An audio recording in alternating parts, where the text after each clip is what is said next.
Assalamualaikum warahmatullahi wabarakatuh. Kembali lagi pada kegiatan praktikum IPA di SD. Pada kegiatan praktikum kali ini yaitu mengenai modul 6, gelombang. Pada kegiatan praktikum ini kita akan melakukan praktikum tentang KP2, getaran dan bunyi. Kemudian KP3 tentang telinga. Pada kegiatan praktikum kali ini, saya Sylvia Lestari, NIM 856648816 Pokjar, Kerinci, Jambi.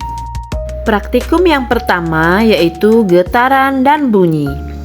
Pada praktikum kali ini, adapun alat dan bahan yang digunakan ialah penggaris dan meja. Langkah kerja yang harus kita lakukan ialah: pertama-tama, letakkan penggaris di atas meja dengan salah satu tepi menonjol berdasarkan ukuran yang ditentukan. Adapun ukuran yang saya gunakan di sini ialah 5 cm, 10 cm, 15 cm, 20 cm hingga 25 cm. Selanjutnya, getarkan penggaris sesuai dengan ukuran yang telah kita tetapkan dengan cara menariknya kemudian dilepas. Selanjutnya, amatilah getaran dan bunyi yang dihasilkan oleh penggaris tersebut. Untuk lebih jelasnya, mari kita perhatikan video berikut ini.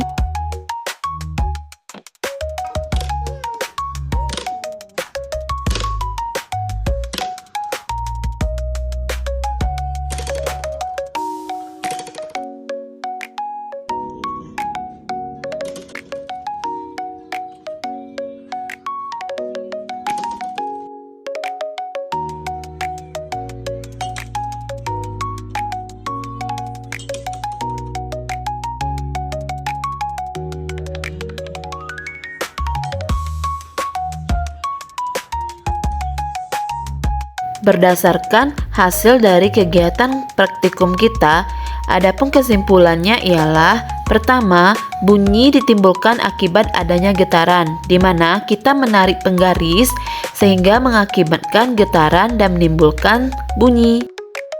Selanjutnya yaitu bunyi ditimbulkan akibat ada medium perambatan dan adanya pendengar.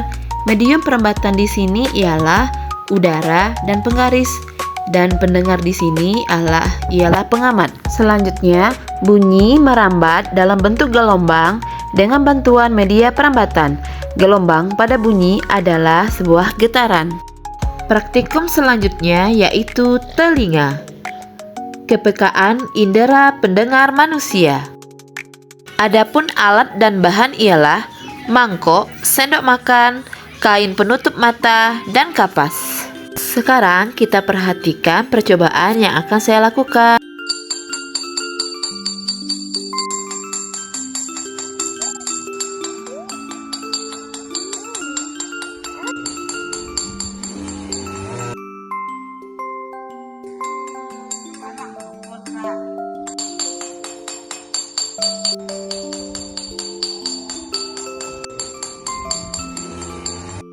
Selanjutnya, struktur dan fungsi telinga.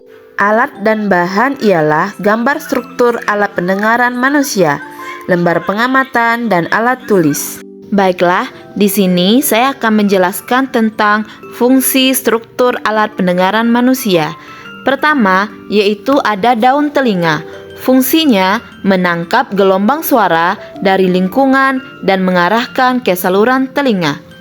Selanjutnya, ada saluran telinga atau liang telinga, berfungsi menghantarkan gelombang suara dari daun telinga ke gendang telinga.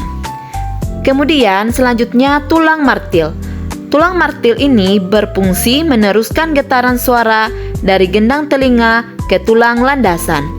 Selanjutnya tulang landasan, yaitu berfungsi meneruskan getaran suara dari tulang martil ke tulang sanggurdi. Tulang sanggurdi berfungsi mengantarkan getaran suara ke telinga bagian dalam. Kemudian ada 3 saluran setengah lingkaran, itu berfungsi merasakan keseimbangan dan mendeteksi posisi kepala. Kemudian ada gendang telinga. Gendang telinga di sini berfungsi untuk menerima gelombang suara dari telinga luar dan meneruskannya ke telinga tengah, sehingga proses pendengaran dapat terjadi. Saraf pendengaran.